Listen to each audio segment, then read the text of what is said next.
سمه ده انشاءالله صحیح شو.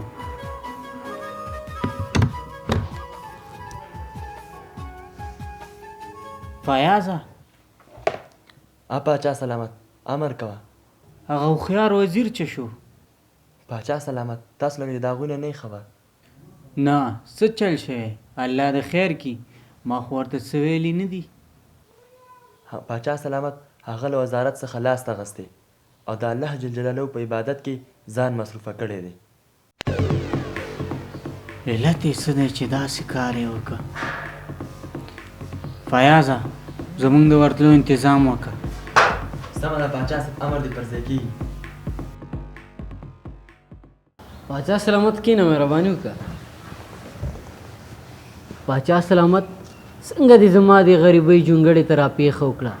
خیر خو و که نه؟ وزیره ولې دې وزارت پرېښود؟ ما درته کومه بده خبره کړې وه یا مې کوم زیان درته رسولی یا زما نه خفه وي؟ ولې دې وزارت پرېښود؟ څه وجه یې کېدلی شي؟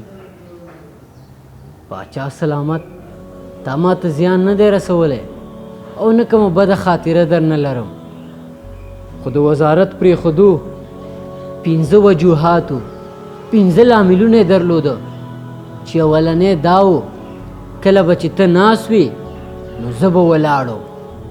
اوس د هغې پاچا بندګي کوم چې په عبادت کې هم راته د ناستې امر کوي. دوهم تا به ډوډۍ خوړله او ما به درته کتل.